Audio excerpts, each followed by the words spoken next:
সমস্ত মুনকারাত থেকে, সমস্ত ফাহিশাত থেকে, সমস্ত গুনাহ থেকে বান্দা বিরত থাকবে।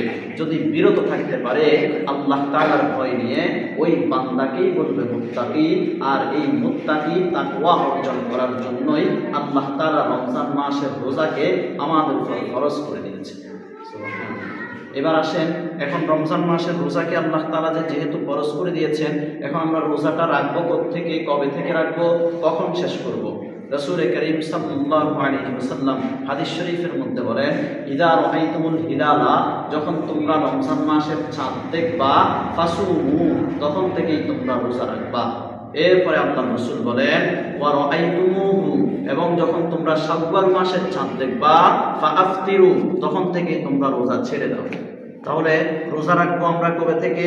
রমজান মাসের চাঁদ দেখা থেকে নিয়ে আমরা রোজা আরম্ভ করব, আর শাওয়াল মাসের চাঁদ দেখা থেকে নিয়ে আমরা রোজা ছেড়ে দেব। এই পূর্ণ এক মাস আমরা রোজা রাখবো। এখন এবার আসেন, যদি আল্লাহ রাসূল বলেন ফাইন গুম্মা আলাইকুম ফাসুমু, যদি আসমানের মধ্যে যদি মেঘাচ্ছন্ন হয়, আসমান যদি মেঘাচ্ছন্ন হয়, রমজান মাসের 29তম দিনে যদি মেঘাচ্ছন্ন আসমান হয়, যদি চাঁদ দেখা যদি না যায়, তাহলে আল্লাহ রাসূল বলেন ফাসুমু 30 ইয়াওমান, তাহলে তোমরা পূর্ণ 30 দিন রোজা রাখো। আরবি মাসের মধ্যে, এই যে গত বছর আমরা রমজান পেয়েছিলাম এপ্রিল মাসে আমরা রমজান পেয়েছিলাম, মার্চ মাসের শেষে দিয়া। এই বছর আমরা রমজান পাইলাম মার্চের শুরু দিয়া। কেন? ওই যে আরবি মাস যেগুলো আছে এগুলা 31 হয় না, আরবি মাস যেগুলো আছে এগুলা হয়তো 28 হয় না, হয় 29 না হয় 30, হয় 29 না হয় 30, বেশিরভাগ মাস 29 হয়। যার কারণে 29 হওয়ার কারণে এই বছর আরো 15 থেকে 20 দিন আগাই গেছে। এই জন্য আল্লাহ রাসূল বলেন তোমরা কখন থেকে রোজা রাখবা? যখন ফাসুমু ইযা রাআইতুমুল হিলালা ফাসুমু, যখন তোমরা রমজানের চাঁদ আকাশে দেখবা সেদিন থেকে তোমরা রোজা রাখবা। ওয়া রাআইতুমুহু ফাআফতিরু, যখন তোমরা শাওয়ালের রোজা চাঁদ দেখবা তখন থেকে তোমরা রোজা ছেড়ে দাও। এরপর আল্লাহ রাসূল বলেন ফাইন গুম্মা আলাইকুম, যদি 29তম রমজানে যদি তোমরা আকাশের মেঘাচ্ছন্নতার কারণে চাঁদ যদি তোমাদের সামনে প্রকাশ না পায়, চাঁদ যদি তোমরা না দেখো, তাহলে 30 ইয়াওমান, তাহলে তোমরা 30 দিন রোজা রাখো, 30 দিন পূর্ণ করো। এখন আমরা এক নম্বর কথা বললাম, রোজা রাখবো কেন? নিজেকে মুত্তাকি বানানোর জন্য। দ্বিতীয় নম্বর, রোজা কখন থেকে রাখবো? যখন থেকে রমজানের চাঁদ দেখবো তখন থেকে রোজা রাখবো। 3 নম্বর কথা, রোজা কে রাখবে, কারা রাখবে? এই ব্যাপারে ফিকহের কিতাবের মধ্যে উল্লেখ আছে, যেই বান্দা বুঝদার, সব কিছু বুঝে, পাগল নয়, মজনুন নয় এবং বালেগ হয়েছে, ওই বান্দার উপর রোজা রাখা ফরজ। এখন এবার কে রাখবে সেই ব্যাপারে আল্লাহ তাআলা বলেন ফামান শাহিদা মিনকুমুশ শাহরা ফালিয়াসুমহু, যদি কোনো বান্দা রমজান মাসে রোজা পেয়ে যায়, ফামান শাহিদা মিনকুমুশ শাহরা, যদি কোনো বান্দা রমজানের মাসটা পেয়ে যায়, ফালিয়াসুমহু, তাহলে ওই বান্দা যেন রোজা রেখে নেয়। ওয়াইন কানা মারিদান, যদি বান্দা অসুস্থ হয়, এমন অসুস্থ যে যদি বান্দা অসুস্থতার মধ্যে রোজা রাখে বান্দা মরে যাওয়ার ভয় আছে, তাহলে বান্দা রোজা ছেড়ে দিবে। যদি ওয়াইন কানা মারিদান আও আলা সাফারিন, অথবা বান্দা ভ্রমণে আছে, সফরের মধ্যে আছে, ওই অবস্থার মধ্যে যদি বান্দা রোজা রাখতে কষ্ট হয়, সেহরি খেতে পারবে না সময় মতো, ইফতার করতে পারবে না সময় মতো, অথবা ভ্রমণের কষ্ট, সফরের কষ্ট তাকে আরো কষ্ট বেশি দিয়ে দিবে, আল্লাহ তাআলা বলেন ওই সময় তোমরা রোজা ছেড়ে দাও। রোজা ছেড়ে দিয়ে তোমরা কি করবা? আল্লাহ তাআলা বলেন ফাইদ্দাতুম মিন আইয়ামিন উখরা, তোমরা এর পরবর্তী সময় যে রোজাগুলা ছেড়ে দিবা সেগুলা এর পরবর্তী সময় আদায় করে দিবে। তাহলে রোজা রাখবে কারা? যারা রমজান মাস পাবে তারা রাখবে, যারা রমজান মাস পাবে না তারা রাখবে না। এখন আমরা আজকে বেঁচে আছি, এখন রমজানের 8 দিন বাকি, যদি 8 দিন আগে যদি আমরা মরে যাই রোজা রাখবে না, যদি না মরি রমজান মাস পাই রোজা রাখবো। আর যদি কোনো কারণে শরীয়ী কোনো কারণে, যেমন শরীয়ত বলেছে অসুস্থতার কারণে বান্দা রোজা রাখতে পারে নাই, তাহলে সেটা পরবর্তী সময় আদায় করে দেব। আর যদি ভ্রমণের কষ্টের কারণে, সফরে থাকার কারণে যদি রোজা না রাখতে পারি, এটাও পরবর্তী সময় আদায় করে দেব। এরপরে ফিকহের কিতাবের মধ্যে বিস্তারিত বলে বলেছেন যদি কোনো বান্দা যদি পাগল হয়ে যায় ওই বান্দা রোজা ছেড়ে দিবে। যদি মহিলা যদি হায়েজ অবস্থায় হয়, মাসিক যে ঋতুয়া হয়, যে অসুস্থতা হয়, ওইটার কারণে রোজা ছেড়ে দিবে, পরবর্তীতে আদায় করবে। এগুলা নিয়ে বিস্তারিত মাসআলাগুলা ইনশাআল্লাহ আগামী জুমায় বলবো। এরপরে 3 নম্বর, 4th নম্বর কথা হলো রোজা যখন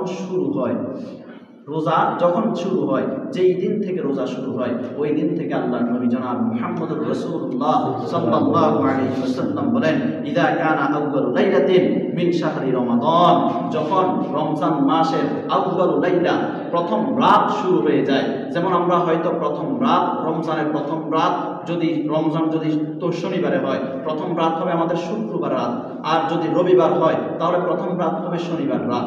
ওই শনিবার রাতে, ওই প্রথম রাতে আল্লাহর নবী বলেন, সুফিদাতিশ শায়াতিন ওয়া মারাদাতুল জিন, আল্লাহ তাআলা অবাধ্য শয়তান এবং অবাধ্য জিনদেরকে আল্লাহ তাআলা বন্দী করে দেন। সুবহানাল্লাহ। রমজান মাস যখন শুরু হয় প্রথম রাত থেকে, কারণ কি? কারণ হইল আরবি মাস শুরু হয় মাগরিব থেকে নিয়ে, সন্ধ্যা থেকে নিয়ে শুরু হয়, আর ইংরেজি মাস শুরু হয় রাত 12টা থেকে নিয়ে। এই জন্যে প্রথম থেকেই আল্লাহর নবী বলেন, যখন রোজা শুরু, রমজান চলে আসবে, আগামীকালকে রোজা, আগের রাতে মাগরিব থেকে আল্লাহ তাআলা সুফিদাতিশ শায়াতিন ওয়া মারাদাতুল জিন, জিন জাতি এবং শয়তানের মধ্যে যারা আল্লাহর অবাধ্য তাদেরকে আল্লাহ তাআলা বন্দী করে দেয়। সুবহানাল্লাহ। এরপর আল্লাহর নবী জনাব মুহাম্মদুর রাসূলুল্লাহ সাল্লাল্লাহু আলাইহি ওয়াসাল্লাম বলেন, ওয়া গুল্লিকাত আবওয়াবুন নার, এবং আল্লাহ তাআলা সমস্ত জাহান্নামের দরজাগুলোকে বন্ধ করে দেয়। সুবহানাল্লাহ। এরপর আল্লাহর নবী বলেন, ফালাম ইফতাহ মিনহা বাবুন, রমজান মাস শেষ হওয়া পর্যন্ত ফালাম, ওই দরজাগুলোকে আল্লাহ তাআলা খুলেন না। সুবহানাল্লাহ। তাহলে রমজান মাস শুরু হওয়া মাত্রই আল্লাহ তাআলা শয়তানকে বন্দী করে নেয়, রমজান মাস শুরু হওয়া মাত্রই জিনদেরকে বন্দী করে দেয়, রমজান মাস শুরু হওয়া মাত্রই আল্লাহ তাআলা জাহান্নামের দরজাগুলো বন্ধ করে দেয়, রমজান শেষ হওয়া পর্যন্ত আর জাহান্নামের দরজা খুলেন না। এরপর আমরা নবী জনাব মুহাম্মদুর রাসূলুল্লাহ সাল্লাল্লাহু আলাইহি ওয়াসাল্লাম বলেন, ওয়াফতিহাত আবওয়াবুল জান্নাহ, এবং জান্নাতের সমস্ত দরজাগুলো আল্লাহ তাআলা খুলে দেয়। সুবহানাল্লাহ। এরপর আল্লাহর নবী বলেন, ফালাম ইউগলাক মিনহা বাবুন, ওই দরজা, জান্নাতের দরজাগুলো আল্লাহ তাআলা রমজান শেষ হওয়া পর্যন্ত আর বন্ধ করেন না। সুবহানাল্লাহ। রোজা শুরু, জান্নাতের দরজা খোলা, রোজা শেষ, জান্নাতের দরজা বন্ধ, রোজা শুরু, জাহান্নামের দরজা বন্ধ, রোজা শেষ, জাহান্নামের দরজা খোলা। এরপর আল্লাহর নবী বলেন, ওয়ায়ুনাদি মুনাদিন কুল্লা লাইলা, এবং রমজান মাসের প্রত্যেকটি রাতে শুরু যেই দিন থেকে হবে সেই দিন থেকে 30তম রাত পর্যন্ত ওয়ায়ুনাদি মুনাদিন, একজন আহ্বায়ক, একজন আহ্বানকারী আহ্বান করতে থাকে, ইয়া বাগিয়াল খাইরি আকবিল ওয়া ইয়া বাগিয়াশ শাররি আকসির, হে কল্যাণকামী, হে ভালো কাজ করনেওয়ালা, হে নেক আমল করনেওয়ালা, আসো, রমজান মাস চলে আসছে, ভালো ভালো কাজ করো, কাজের মধ্যে কাজ আরো বাড়িয়ে দাও। 2 রাকাত পড়তা নফল আগে, এখন 4 রাকাত করো, আগে 4 রাকাত পড়তা, এখন 6 রাকাত করো, কাজ আরো বাড়িয়ে দাও। ওয়া বাগিয়াশ শাররি আকসির, হে খারাপ কাম করনেওয়ালা, হে খারাপ কাজ করনেওয়ালা, হে অকল্যাণকামী, আগে যদি গুনাহ, সকালে যদি একবার জেনা করতা, বিকালে জেনা ছেড়ে দাও, আর জেনা করিও না। আগে যদি সিগারেট খাইতা, ঘুষ খাইতা, সুদ খাইতা, সেগুলো আস্তে আস্তে ছেড়ে দাও। ইয়া বাগিয়াশ শাররি আকসির, গুনাহকে ছোট করে দাও, গুনাহকে ছেড়ে দাও। আর ইয়া বাগিয়াল খাইরি আকবিল, আর ভালো কাজগুলো তোমরা বাড়িয়ে দাও। সুবহানাল্লাহ। এরপর আল্লাহর নবী বলেন, ওয়ালিল্লাহি মুতাকাউ মিনান নার, এবং এই রমজান মাস যখন থেকে শুরু হয় তখন থেকে আল্লাহ তাআলা ওয়ালিল্লাহি মুতাকাউ মিনান নার, অনেকগুলো বান্দাকে, একদল বান্দাকে আল্লাহ তাআলা জাহান্নামের আগুন থেকে মুক্তি দান করেন। সুবহানাল্লাহ। বলে কয়দিন মুক্তি দিবেন? আল্লাহ তাআলা বলেন, আল্লাহর নবী বলেন, ওয়ালিল্লাহি মুতাকাউ মিনান নার ওয়া যালিকা কুল্লা লাইলা, এইভাবে আল্লাহ তাআলা 30 দিন 30 রাতেই আল্লাহ তাআলা জাহান্নামের বান্দাদেরকে মুক্তি দিয়া জান্নাত দান করেন। সুবহানাল্লাহ। এই জন্য আল্লাহর কাছে বেশি বেশি দোয়া করেন, আল্লাহ, আমার আব্বা আম্মা চলে গেছে, এই রমজান মাসে যেই দলকে আপনি জাহান্নামের আগুন থেকে মুক্তি দিয়া জান্নাত দান করবেন, ওই দলের মধ্যে আমার আব্বাকে, আমার আম্মাকে, আমার দাদাকে, আমার দাদিকে, আমার শ্বশুর শাশুড়ি, আত্মীয় স্বজন, পাড়া প্রতিবেশী সবাইকে আপনি শামিল করে দেবেন। এইভাবে আল্লাহ তাআলার কাছে দোয়া করা। কিন্তু আমরা দোয়া করতেও জানি না, দোয়া করিও না। যদি আমার আব্বার কবরস্থান, আমার আম্মার কবরস্থান মসজিদের পাশে না হইতো, আমি আমার আব্বার কবরে, আমার আম্মার কবরে যাইতাম না, যাই না, দোয়া করি না। আমি আপনাদের যাদের আব্বা নাই আম্মা নাই চিন্তা করেন যে আপনার আব্বার জন্য আম্মার জন্য ঈসালে সওয়াব হবে, এই নিয়তে মসজিদে মাদ্রাসায় কোনো জায়গায় কোনো কিছু কখনো দিয়েছেন? এক পারা কোরআন তিলাওয়াত করছেন কিনা, একটা আয়াত তিলাওয়াত করছেন কিনা, আব্বা আম্মার জন্য দোয়া করে কান্না করে বলছেন কিনা আব্বাকে মাফ করে দেন, আম্মাকে মাফ করে দেন? আল্লাহর নবী বলেন আল্লাহ তাআলা প্রতিদিন প্রতি রাতে আল্লাহ তাআলা জাহান্নাম থেকে একদল বান্দাকে মুক্তি দেন, একদল বান্দাকে মুক্তি দেন। এই বান্দার দলের মধ্যে আপনার মা আব্বা শামিল হওয়ার জন্য আল্লাহর কাছে দোয়া করুন। এই জন্য আমরা আল্লাহর কাছে দোয়া করবো, আল্লাহ আমার আব্বা আম্মারে মুক্তি দিয়া আপনি জান্নাতের কাতারে শামিল করে দেন। এরপর আল্লাহর নবী রোজা যখন শুরু হয় এই নিয়ে আল্লাহর নবী বলেন ওই দিন রাতে সমস্ত বান্দাদের, সমস্ত জিন জাতি এবং শয়তানদেরকে আল্লাহ তাআলা বন্দী করে দেয়, জাহান্নামের দরজা বন্ধ করে দেয়, জান্নাতের দরজা খুলে দেয়। আর আল্লাহ তাআলা একদল একদল করিয়া, এক গ্রুপ করিয়া আল্লাহ তাআলা জাহান্নামের আগুন থেকে মুক্তি দিয়া জান্নাত দান করেন। সুবহানাল্লাহ। এখন এবার আসেন, এই গেল রোজা। এরপরে আসেন রোজার পরে, রোজা রাখার পরে আমরা তারাবি পড়ি রাত্রিবেলায়। দিনের বেলায় রাখলাম রোজা, রাত্রিবেলায় পড়ি তারাবি। এই তারাবির ব্যাপারে তারাবির ব্যাপারে আমাদের সমাজে কয়েকটা মতভেদ আছে। এক নাম্বার মতবাদ, এক দল বলে তারাবির নামাজ 8 রাকাত, আরেক দল বলে তারাবির নামাজ 20 রাকাত, আরেক দল বলে তারাবির নামাজ 16 রাকাত, আবার কেউ বলে মক্কা মদিনায় পড়ে 8 রাকাত 10 রাকাত। আমরা কোনটা পড়বো? ওই যে গত শবে বরাতের রাত্রে বলেছিলাম, এক হুজুর বলে এটা, আরেক হুজুর বলে এটা, আরেক 20 রাকাত পড়ে। ওই মনে হয় সম্ভবত মদিনার আশপাশে কিছু মসজিদে,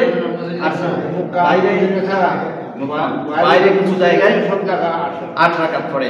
এই যে গত আলোচনায় বলেছিলাম, খেয়াল আছে কিনা জানি না, এক হুজুর বলে এটা, আরেক হুজুর বলে এটা, আরেক হুজুর বলে এটা। এখন এটার সমাধান কি? আল্লাহর নবী জনাব মুহাম্মদুর রাসূলুল্লাহ সাল্লাল্লাহু আলাইহি ওয়াসাল্লাম বলেন, ওয়া ইন্নাহু, নিশ্চয়, মাইয়াইশ মিনকুম বাদি, আমি নবী যখন দুনিয়া থেকে বিদায় নিয়ে চলে যাব, আমার পরে যারা বসবাস করবে, দুনিয়ায় থাকবে। আমরা নবীর পরে না, আল্লাহর নবী বলেন যারা দুনিয়ায় থাকবে, ফাসাইয়ারা ইখতিলাফান কাসীরা, তারা অনেকগুলা মতভেদ, অনেকগুলা বিরোধ দেখতে পাবে। এই যে এখন আমরা দেখতেছি, কেউ বলে 8, কেউ বলে 20, অন্যদিকে আর গেলাম না, কেউ বলে এটা জায়েজ, কেউ বলে এটা না জায়েজ, কেউ বলে এটা হারাম, কেউ বলে এটা হালাল। এখন আমরা কোথায় যাব? আল্লাহর নবী বলেন আমি তোমাদেরকে 2টা উপায় বলে দিয়ে যাই। যখন তোমরা তোমাদের মধ্যে এইরকম বিভেদ দেখতে পারবা, এইরকম ঝগড়া তোমরা যখন দেখবা, তখন তোমরা করবা ফাআলাইকুম বিসুন্নতি ওয়া সুন্নাতিল খুলাফায়ে রাশিদিন আল মাহদিয়িন, তখন তোমরা আমি নবীর সুন্নতকে আঁকড়ে ধরবা। ওয়া আলাইকুম বিসুন্নাতিল খুলাফায়ে রাশিদিন আল মাহদিয়িন, এবং আমার হেদায়েত প্রাপ্ত সাহাবী যারা, আমার সাহাবীদের সুন্নতকে তোমরা আঁকড়ে ধরবা। আল্লাহর নবী বলেন 2টা উপায় আমি বললাম, যখন তোমরা কোনো বিষয়ে বিরোধ দেখবা, ইখতিলাফ দেখবা, মতভেদ দেখবা, তখন তোমরা 2টা জিনিস আঁকড়ে ধরবা। 1 নাম্বার আমি নবীর সুন্নত আঁকড়ে ধরবা, 2য় নাম্বার আমি নবীর সাহাবীর সুন্নত আঁকড়ে ধরবা। এই দুই জিনিস কেমনে তোমরা আঁকড়ে ধরবা? শুধু আঁকড়ে ধরবা, এমন ভাবে ধরবা, ধরার পরে কেউ ধাক্কা দিল পড়ে গেলাম, এমন ভাবে তোমরা ধরবা না, এমন শক্ত করে ধরবা। আল্লাহর রাসূল বলেন আদু আলাইহা বিন নওয়াজিসি, মাটির দাঁত দিয়ে যখন কিছু খাই আমরা, সেটাকে যেমন ভাবে শক্ত জিনিসগুলো আমরা 2 ভাগ করে ফেলি, আল্লাহর রাসূল বলেন ঠিক ওই রকম শক্ত করিয়া তোমরা ধরবা, যাতে করে কেউ ধাক্কা দিলেও যাতে করে তোমরা না ছাড়ো। তাহলে